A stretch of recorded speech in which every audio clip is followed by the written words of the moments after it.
David here with Figboot on Pens, back again with another review. Well, not necessarily a review, but an overview, and that's an overview of several different specialty nib grinds. Now, this video is not meant to be a comprehensive guide to every type of nib grind. There are dozens out there. It's going to focus on the offerings of a specific nibmeister. Now, there are many nibmeisters out there that do fantastic work. I've utilized many, not only for repair, but for tuning and smoothing, as well as specialty grinds. But today, I wanted to focus on the work of a specific nibmeister, and that would be Gina Salorino. And the name of Gina's company is Custom Nib Studio. Gina studied under John Mottishaw for a number of years. John is one of the most respected nibmeisters around. Gina has stepped out on her own and has been making quite a name for herself as a nibmeister.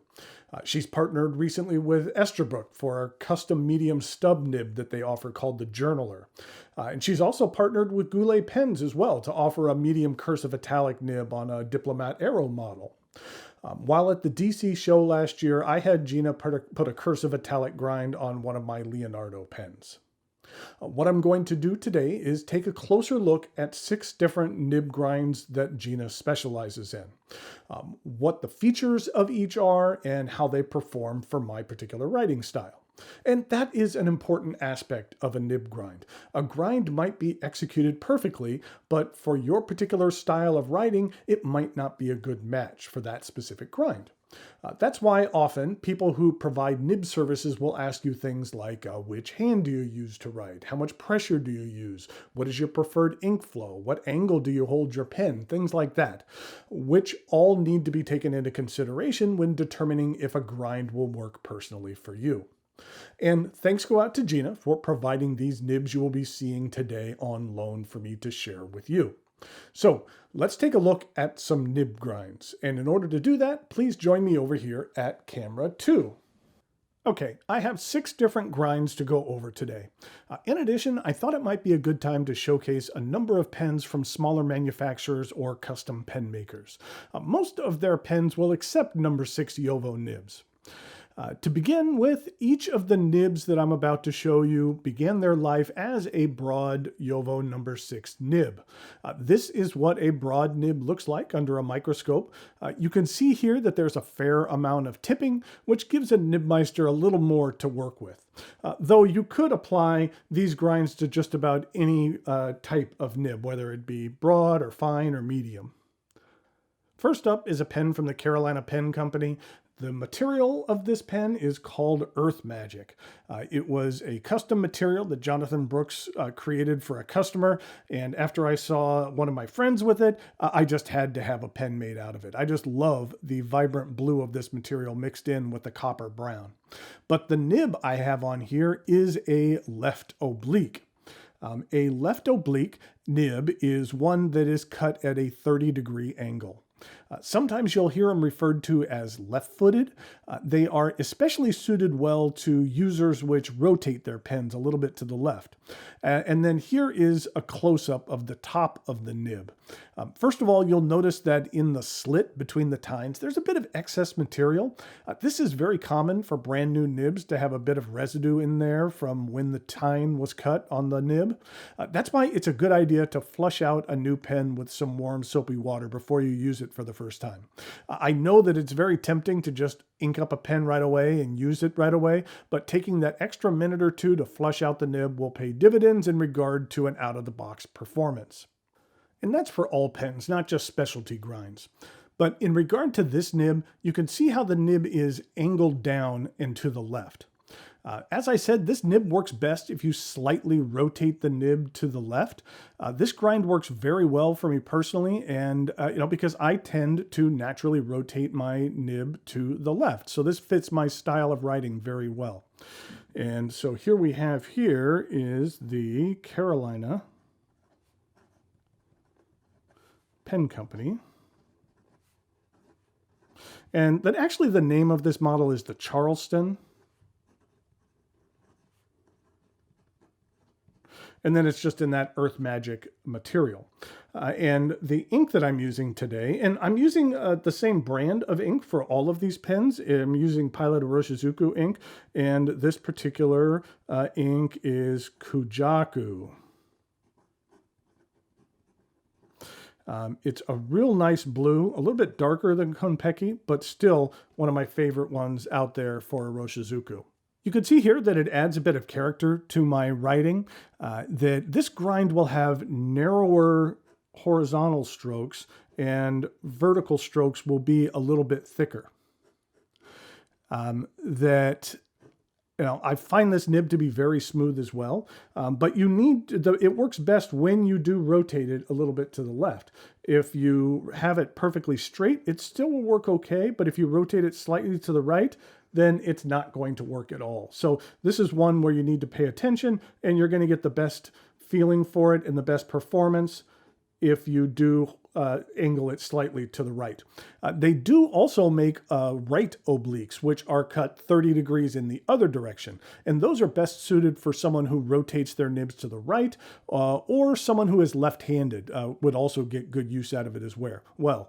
I care for this grind a great deal. Okay, on to grind number 2, and that would be the Architect grind, which I have on this Mythic pen company, Kraken. I do have a review of this pen on my channel if you'd care to learn more about it, and the other offerings of the Mythic pen company. Now, the Architect is a pretty cool looking grind, in my opinion. Sometimes you might hear it referred to as the Hebrew point or an Arabic point. The grind creates a line width which has a wide cross stroke and a narrow downstroke. So let's go ahead and give this one a try. This is the Mythic pen company. And this is the Kraken. And this particular ink is actually Konpeki, one of my other favorite Iroshizuku inks.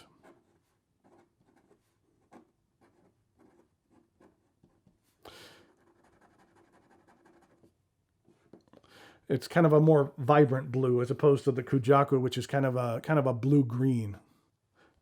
And you can see here that it creates very narrow downstrokes and very wide on the cross strokes. And that suits itself very well for writing Hebrew or Arabic or Japanese or even just block printing. An added feature of this grind is that the reverse, if you turn it over, that the reverse has an extra fine point that is fairly smooth. I find this grind to be very user-friendly, but it can be sensitive to the angle in which you hold your pen to the paper. This grind really forces me to kind of keep the nib aligned with the paper. If you angle it off a bit, then it's not going to give you the same performance. That's not a negative, it's just how this nib works.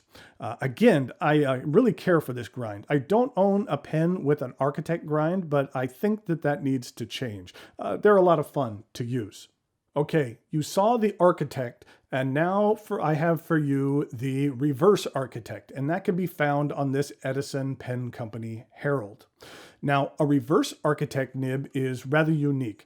It's designed to write like a standard nib. So we have the Edison pen company. And this is the Herald. And even though this started off as a broad nib, I'd say it writes very much on the fine to medium fine side. And that, it even has a decent amount of feedback to it. But if you turn the nib over, so when you're writing this way, you can see the line is pretty consistent. But then if you flip the nib over, then it writes like an Architect grind, where it is going to be thicker on the cross strokes and then thinner on the downstrokes, just like that. Now, this particular ink is another Konpeki ink, or not a Konpeki ink, another Iroshizuku ink, and this one is Yuyaki.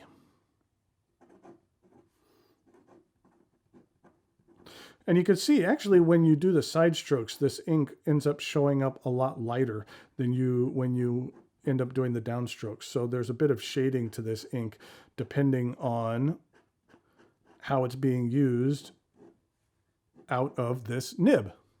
That I wouldn't necessarily say that there is a drastic difference, it's fairly drastic, but it's a nice way to kind of have a pen that kind of on an everyday basis you could use for regular writing. And then whenever you would like, then you can add a little bit of flair to your writing by using the architect point. So it's a really nice dual purpose nib. Next up, we have a pen that I care for a great deal from Monty Winfield, and it is called the Highwater. I love the contrast between the carbon fiber cap and the micarta barrel. And then just look at this section. This thing is amazing. It is without a doubt my favorite metal section. It is beyond cool. And on this pen, we have a stub. You can see here in the close-up that this tipping is fairly flat and the top is rounded but angled slightly across. Now let's go ahead and write with the stub nib. This is the Monty Winfield.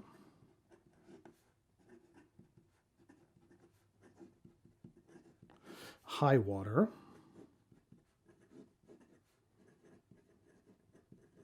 And the Iro-Suzuki ink I'm using here is Yamabudo.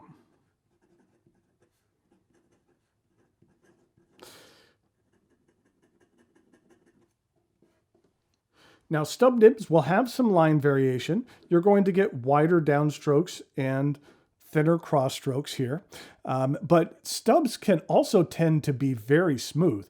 There are stub italics where the corners are a little bit sharper and the writing will be a bit more crisp.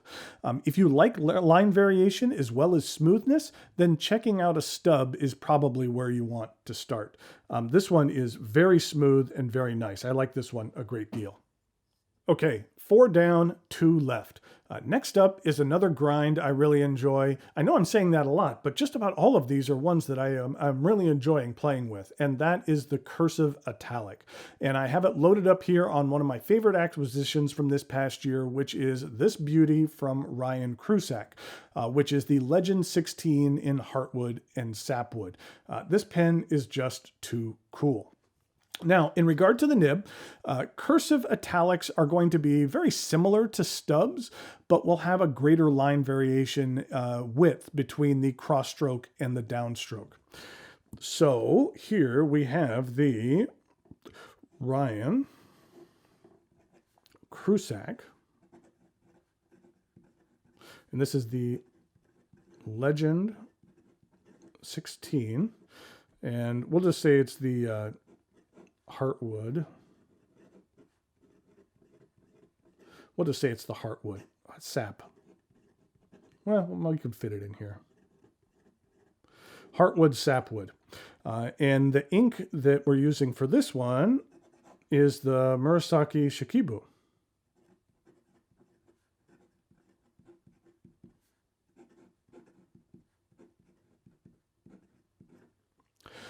Now, this grind can be a bit more position sensitive.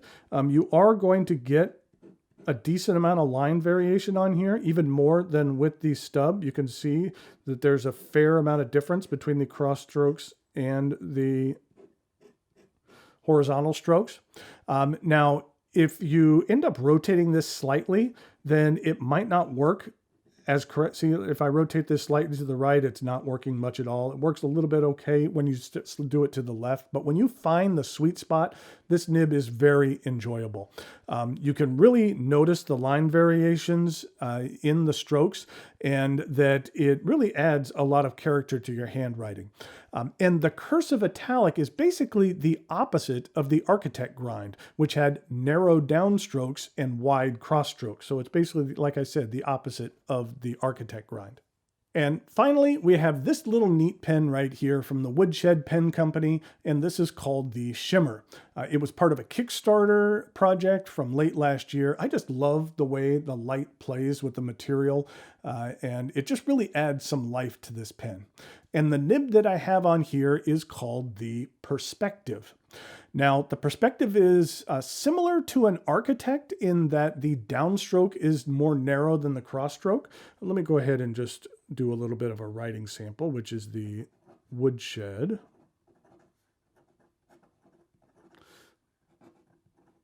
Pen Company. And this is called the Shimmer. And this particular ink is Momiji.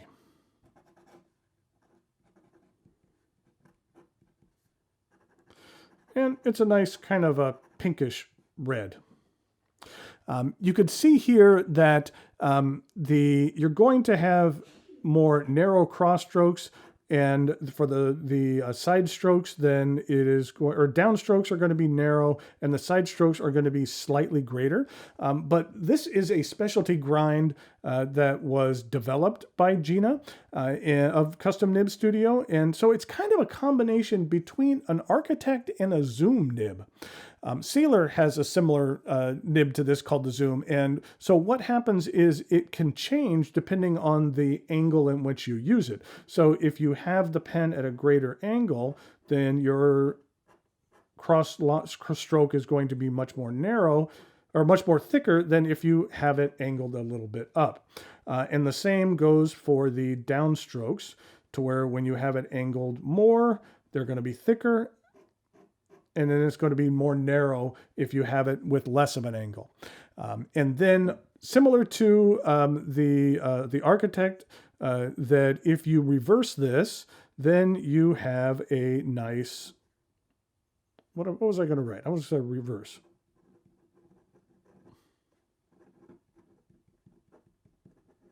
So you can reverse this and get a nice extra fine line on here as well. And so this one is interesting just because you can get a lot of different looks out of the same nib. And as I mentioned, it's called the Perspective nib, and it's something that Gina developed on her own. So there you have a number of different pen grinds that I hope you enjoyed taking a look at those. I will go ahead and put a link to Gina's site in the notes below and encourage you to check it out. I've said this many times before, but it took me way too long to start branching out from medium nibs and experimenting a bit and discovering what unique grinds are out there, and that some of these unique grinds can provide fantastic writing experiences. Now, these nibs were on loan, but I was thinking about holding on to one of them and purchasing it, but I'm having a bit of an issue deciding which one to actually hold on to.